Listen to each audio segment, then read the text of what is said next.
Good morning, good afternoon, everyone. We would like to thank the organization of the event for all the support, and we would like to greet our colleagues for sharing this session with us. It is an honor to participate in this Congress with you. And finally, thank you everyone who have taken their time to watch us here today. Hopefully you are all safe in your way to get vaccinated. My name is Marina, and currently I'm a PhD candidate in political science at the University of Brasilia. Hello, everyone. I reaffirm everything that Marina said. I hope that you are all healthy and if not vaccinated, on the verge of being vaccinated. I am Teresa Ruas. I am a doctoral candidate in sociology at the Universidade of Sergipe at Peru. Well, the work that we'll be presenting today is called Auxílio Emergencial in Brazil, Building Advocacy Coalitions for a Future Basic Income Policy. And the question that we tried to answer was, have new coalitions of actors emerged during the Auxílio Emergencial? Does any of them advocate implementing a basic income policy in Brazil? And with that purpose, we identified the advocacy coalitions involved in Auxílio Emergencial. We also described those coalitions' beliefs and goals and identified points of convergence and divergence among those coalitions. And here is important to emphasize that the phenomenon that we studied is still ongoing. So the data collection and analysis have not yet ended. But for today's presentation, we take as a basis a time lapse that starts in February of 2020 and extends until July of 2021. Our sources are public speeches in legislative houses, the Folha de São Paulo, which is one of the main newspapers with national circulation in Brazil, and parties and civil societies organizations documents. And we used NVivo 12 for content analysis. Before we jump to our analysis, it's important to contextualize this moment in which Auxílio Emergencial took place in Brazil.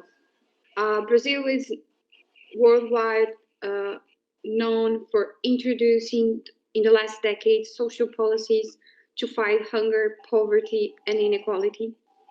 However, in the last 5 years, we are immersed in a complex scenario. In politics, we face great instability with the rise of a far-right president, Jair Bolsonaro, who is constantly testing our institutions and flirting with authoritarianism. He combines both neoliberal and conservative political platforms. Our economy has never fully recovered the 2014-15 crisis, and we are watching the rise of unemployment, food insecurity, and poverty along the years.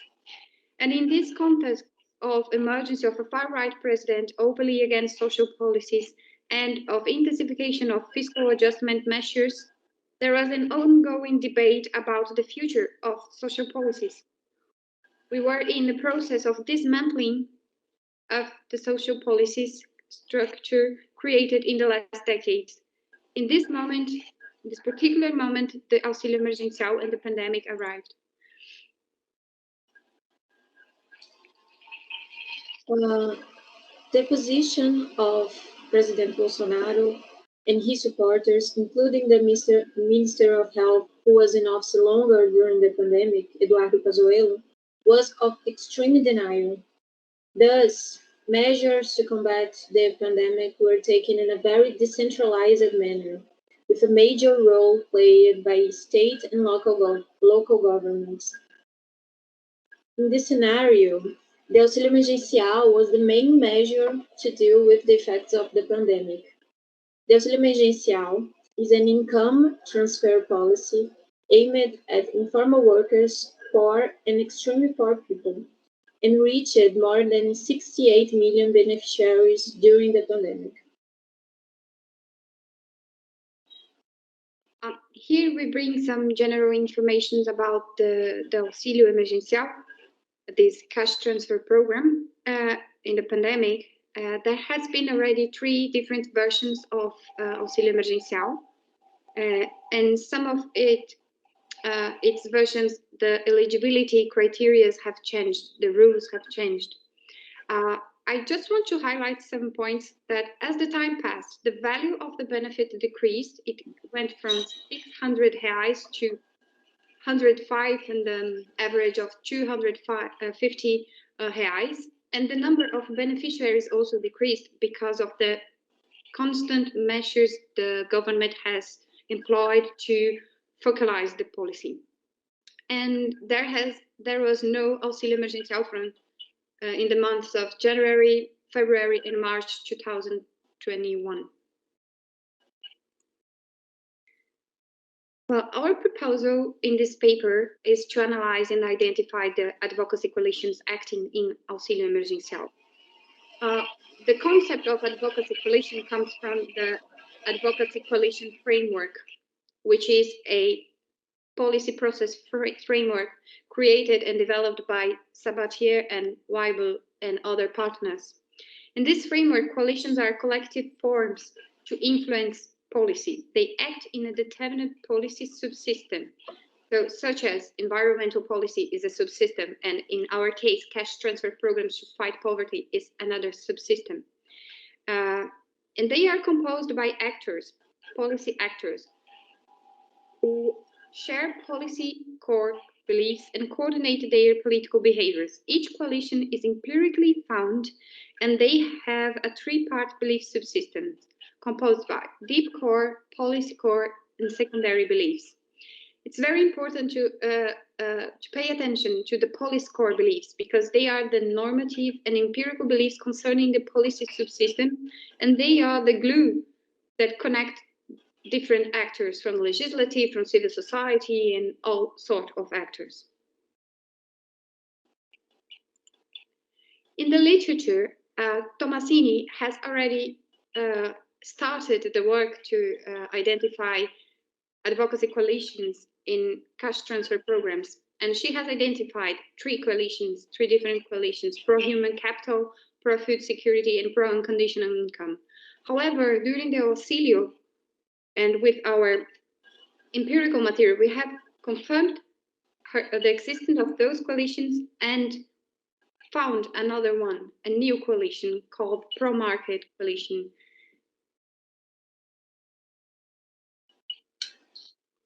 Well, here we are going to highlight some aspects that we found fundamental to our research.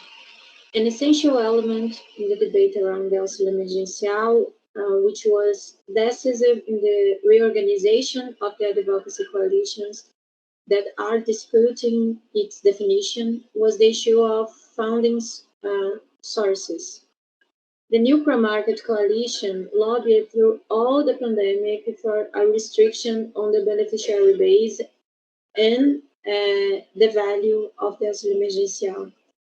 The members of this coalition raised the argument of austerity and the need for fiscal responsibility, placing greater emphasis on the economic crisis caused by the pandemic and subordinating the lives and health of people to the health of the economy. This coalition used the auxílio emergencial as a political bargaining chip to enact austerity policies that were part of Jair Bolsonaro's original government program and that were synthesized in the PEC Emergencial, which is a proposal to alter the constitution. The other 3 coalitions were against the PEC Emergencial and also the speech pulled by the pro-market coalition. but there were important divergences among the founding sources for the auxílio emergencial among those three coalitions. The pro-human capital defended monetarist measures, currency issuance, and state indebtedness as alternatives, while the pro-unconditional income advocacy coalition defended a tax reform, and the pro-food security didn't quite define one alternative. In addition to what Teresa has just said, the pro-market coalition contrasts with the others also because they see inequality as something natural and then consider meritocracy to be fair. They focus on inclusion errors over exclusion errors. So during the auxilio, the eligibility was monthly reviewed. Finally, they argued that social policies should focus on producing exit doors and productive inclusion for the people who need the most. In spite of the challenges, both pro-food security and pro-unconditional income coalitions have seen in the pandemic context an opportunity to claim for a new, more inclusive social protection systems. Here is some of the conclusions we have found in our paper. The first one is about these new actors who have never participated in the debate of social policy from the inside, and they now are relevant actors and they coordinated themselves and they have a proposal. We can discuss what kind of proposal is that, but they have one, the pro-market coalition. And the question that remains unsolved is that, are they going to persist as a coalition? Are they going to implement new social protections policies? We still don't know. And in short, an important finding of our research was that during the pandemic crisis, the food security and basic income coalitions have approximated because they have shared important beliefs at this moment. Some of them are they both rejected austerity as a financing alternative. They both claimed for a stronger social protection system, and they both saw the auxílio emergencial as an opportunity to advocate for stronger social protection systems.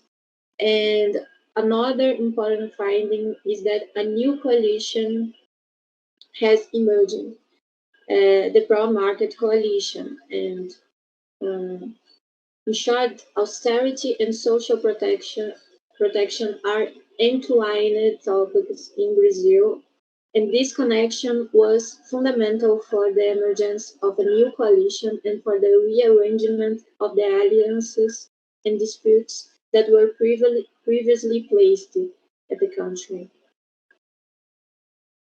Sometimes we talk about basic income and we are always watching the national level, but basic income is back to the debate, and what is very interesting that is back to the debate at the local and regional level. So some future agenda is also look what kind of rearrangement has been made at supranational levels, because there was movement and there was some initiatives, very new initiatives in the state level and municipal level during the pandemic. Thank you. Thank you.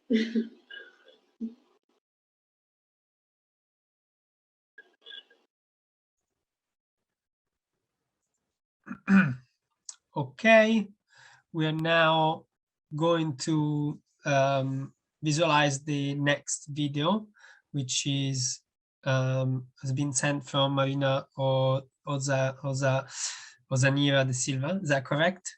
Yes. And here we go. Sorry for the pronunciation.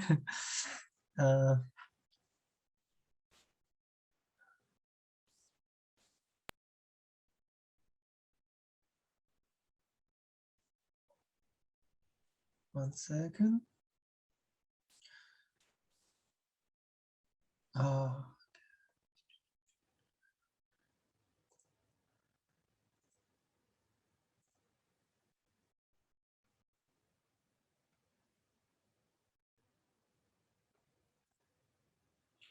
I am going to talk about transfer program in Latin America and the Caribbean, emphasize Brazil in the context of the COVID-19 pandemic, debate and reality.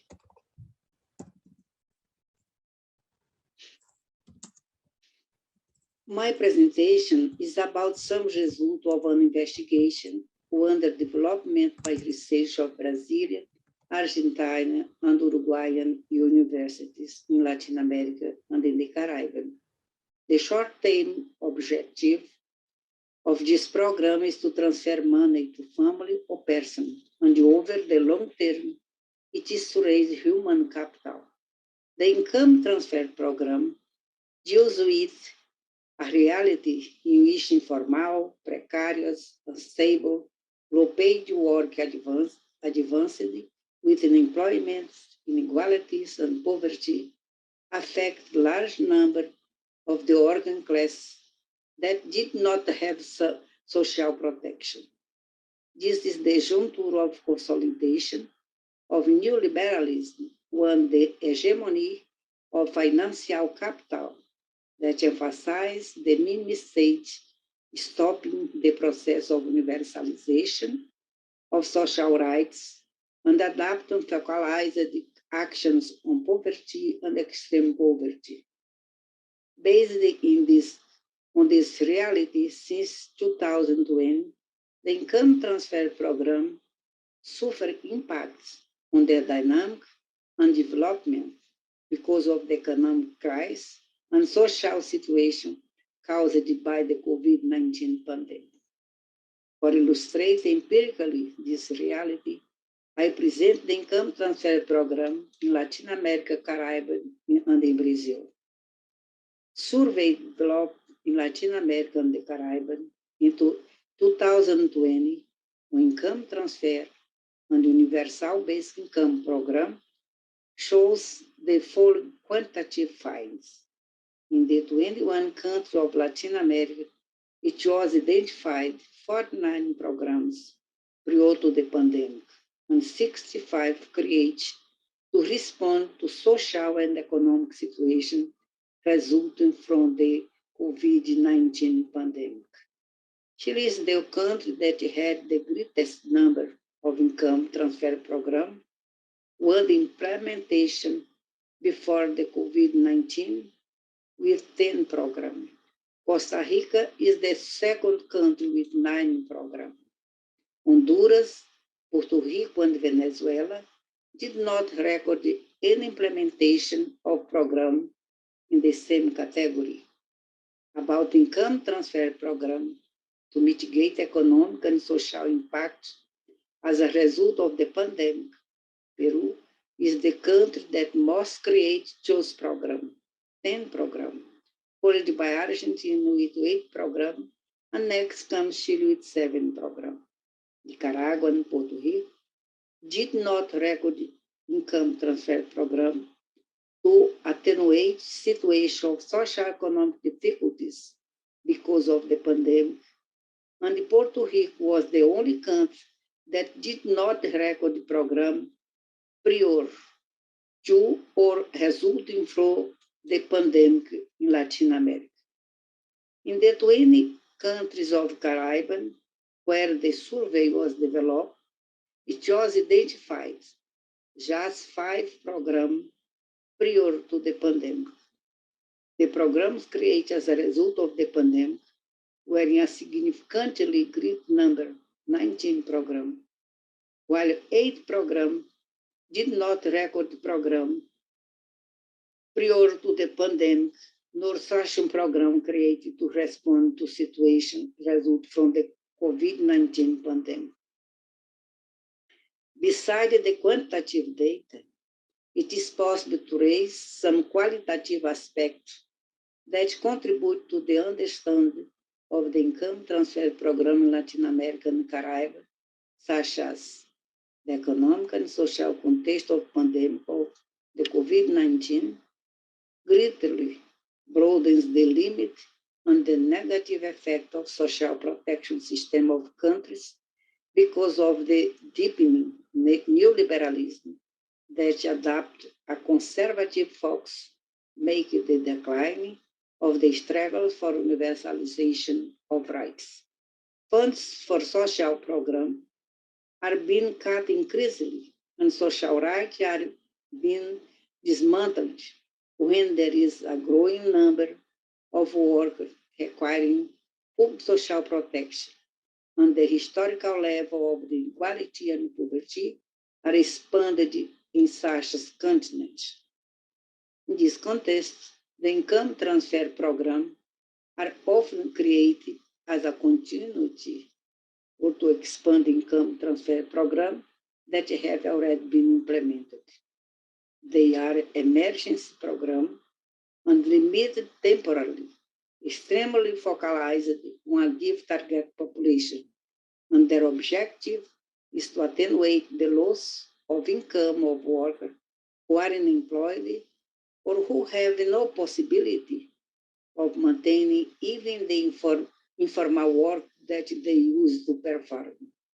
Those are programs direct at responding to immediate demands, but enable of solving problems of structural inequality and poverty.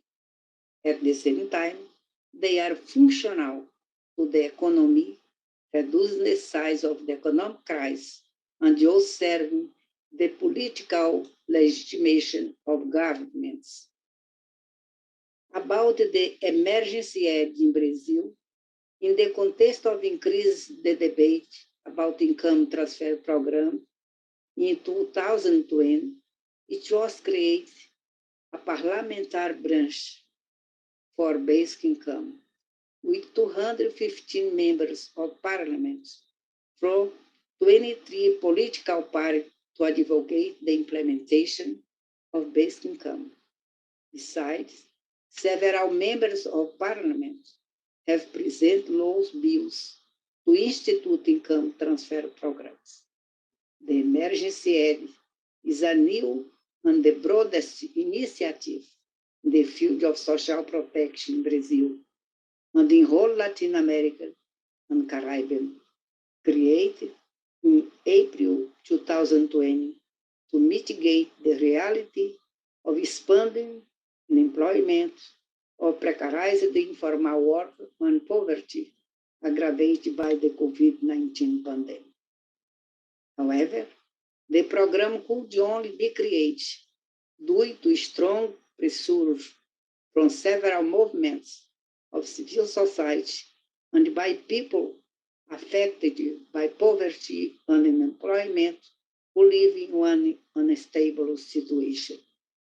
It offers a massive money transfer benefit without conditionality, but it is highly focalized toward individual micro business, optional contributors to the general regime of social security, informal work, and beneficiary of the Bolsa Família. The required criteria to access the benefits are to be over 18 years of age, family per capita income up of half a minimum wage, or total money family income up to 3 minimum wage and not having any taxable income in 2018. It was transferred a monthly benefits about $115 paid from April to August for up to 2 persons in the same family. Families headed by women receive a monthly value of about $230, but from September to December 1920, the value of the benefits was reduced to half. In spite of several problems to access and to implement the benefits, it must be acknowledged that emergency aid presented contradiction and positive aspects. It was a massive provision of money transfer in the context of advance of poverty, reaching about 68 million people, not requiring conditionality, have created a favorable environment to enlarge the social protection. And contradictorily, it shows how large poverty is in Brazil, and also increase the debate on conditional income transfer, universal basic income. The emergency aid, created in 2020, was interrupted during January, February, and March 2021, even with the so-called second wave of COVID-19, and with unemployment, poverty, and extreme poverty reached an unstable level. This reality motivates social pressure to reach the emergency aid, and the federal government had to institute provisional measures in March 18, 2021, which renewed the emergency aid to run from April to July and later extended to December. However, the new emergency aid is quantitatively very restrictive. From 28 million people take care in 2020, a target put now is of 40 million. The new eligibility criteria highlight conservative focalization that was already being adapted with a broad spectrum of criteria, focused not on inclusion, but on exclusion. The monthly value of the benefits was reduced to health, which is insufficient even to buy a basic food supply. About the conclusions, I would say that the situation in which the analysis and problematization income transfer program are presented is one of deepening neoliberalism and the return of conservatism. In response to the growing demands, income transfer programs are created to mitigate the situation of population groups that are unemployed, the subemployed, who live in poverty, extreme poverty, and increasing hunger. But also they relieve the economy that depends on consumers, and it is a source of legitimation of governments, but they do not revert inequality and eradicate poverty.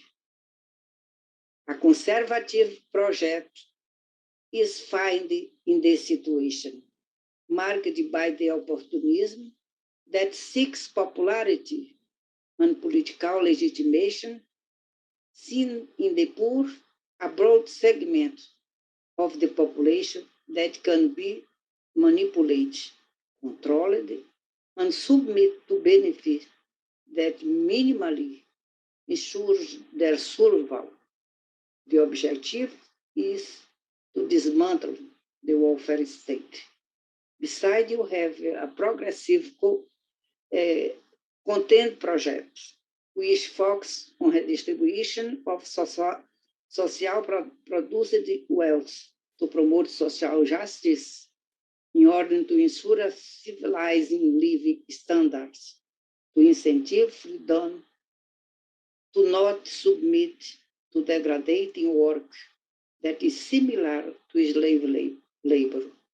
This is a project that articulates the money transfer to enlarge the social protection centered on the right to education, health, and employment. Thank you very much.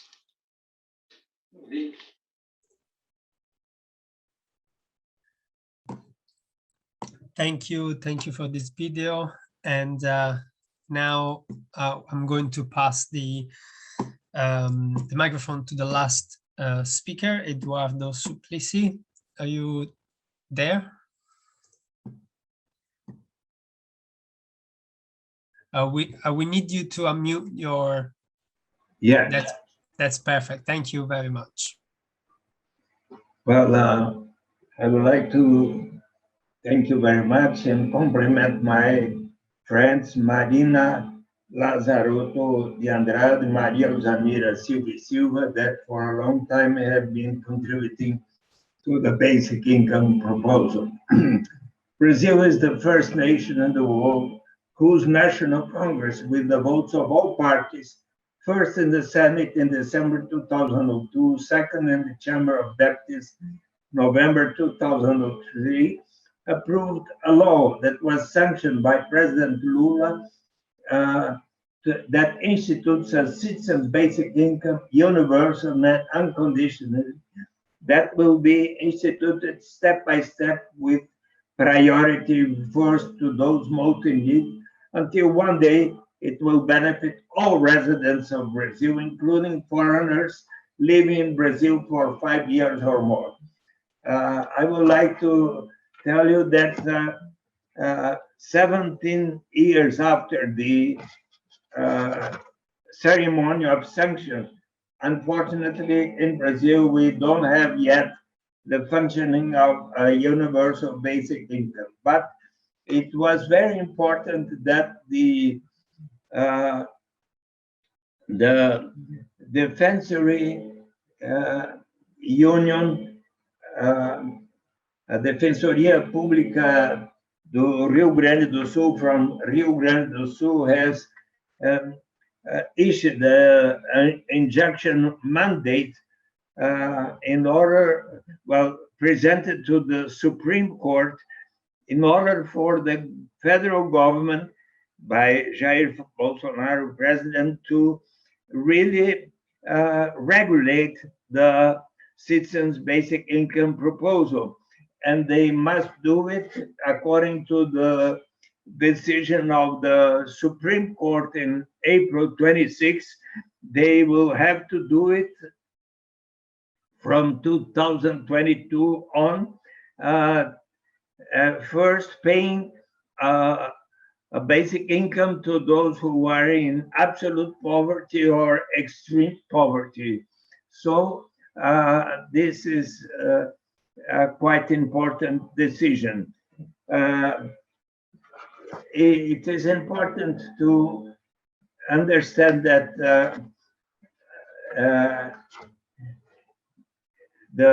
this decision by the Supreme Court is quite important.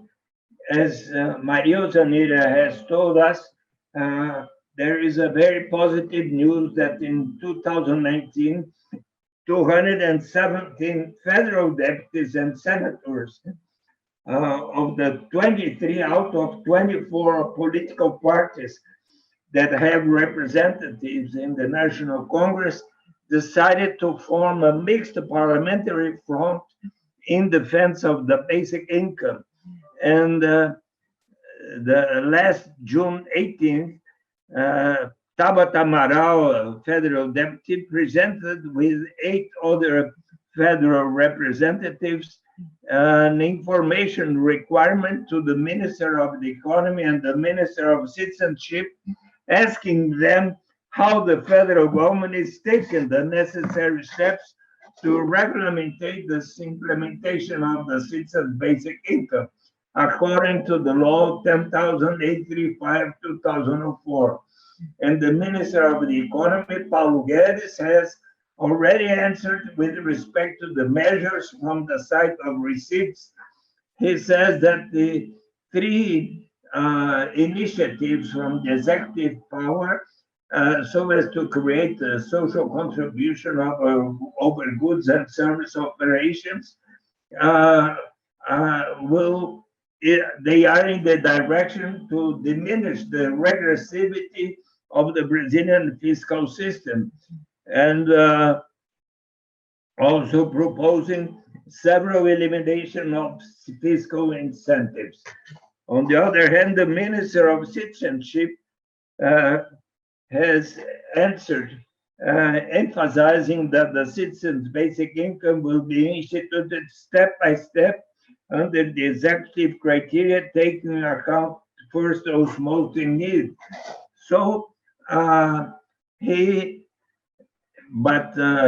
Last August 9, President Jair Bolsonaro presented to the National Congress a provisional measure that establishes the Brazilian Auxilium and the Feed Brazilian and distinguishes the Bolsa Família with 44 very complex articles. We must say that the provisional measure starts to be a law once published, and the National Congress will have 120 days to approve, modify, or reject this law. What does it say? That with the main objective of reducing extreme poverty and absolute poverty, this Brazilian Auxilium establishes in several income transfer programs.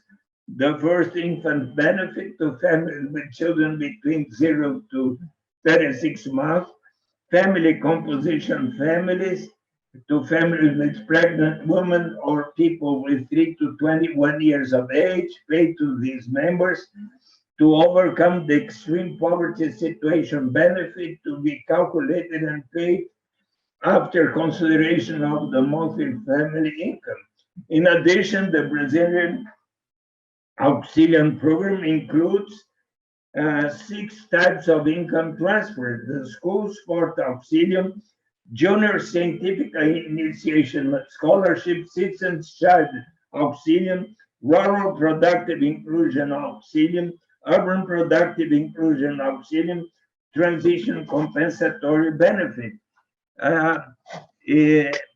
And so it's the articles 3 to 19 of this provisional measure define the rules that each family must pursue in order to have the right to receive the Brazil Auxilium.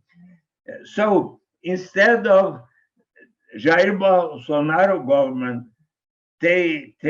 instead of taking rational steps to simplify the transition from the Bolsa Família program that have had very positive results, especially during Lula and Dilma Rousseff government, the income transfer system will become more and more complex to be understood and managed. So it is my belief that the present government could move to a greater simplification of all income transfer programs that exist in Brazil towards the way of implementing the citizens' basic income, universal and unconditional. Of course, to follow in that direction, we will need to take the necessary steps to promote a fiscal reform towards a more progressive system, as well as finding new ways to create a fund to finance the universal basic income. It is time for the Minister of the Economy and the citizenship and President Jair Bolsonaro to listen to the recommendations of the most distinguished Nobel Prize economists, leaders such as Pope Francisco, that we should institute a universal basic income.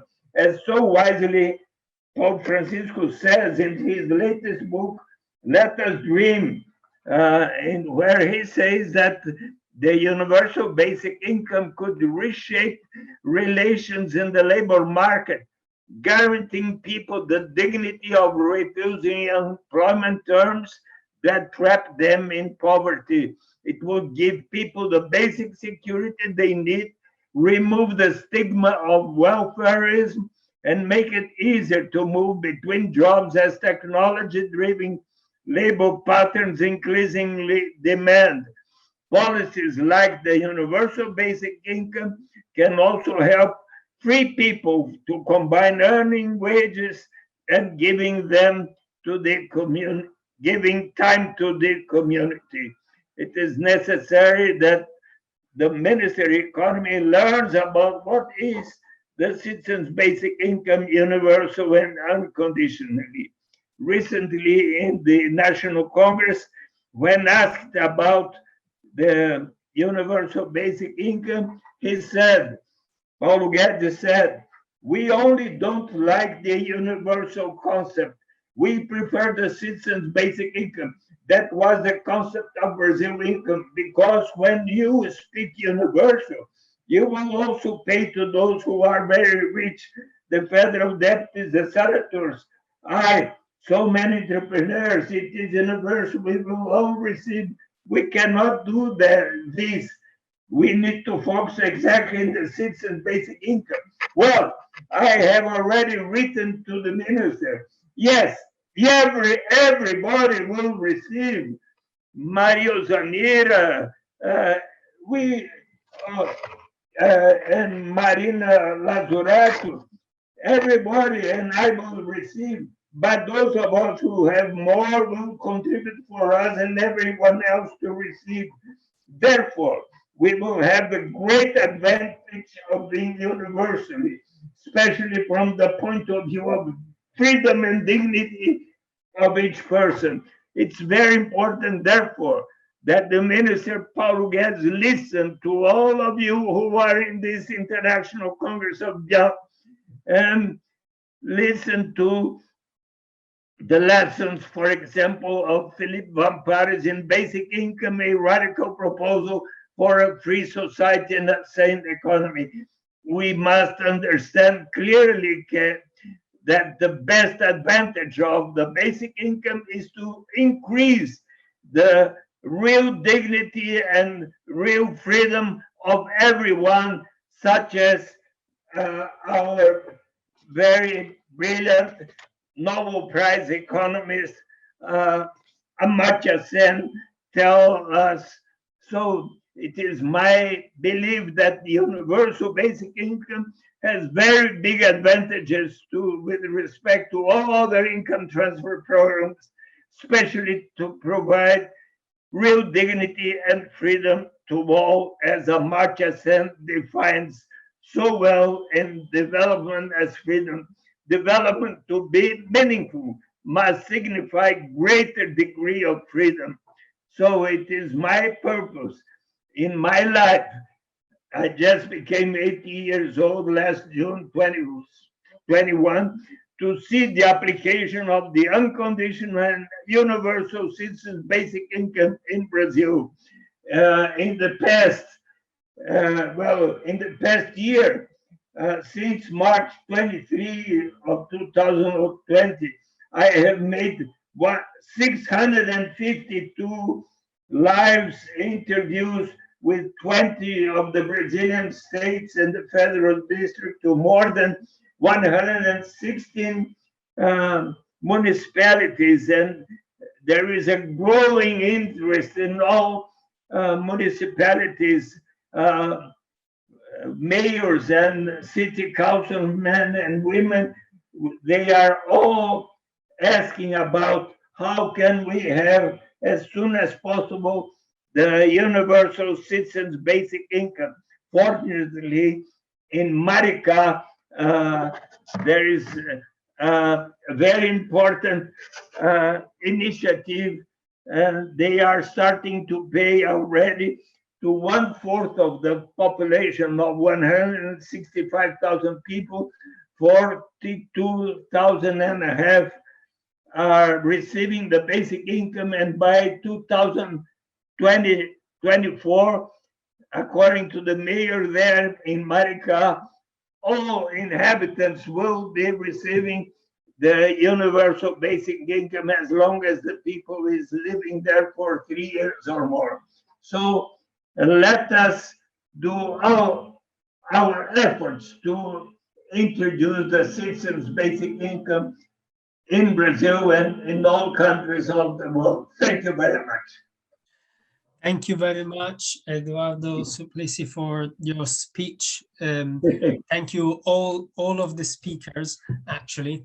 And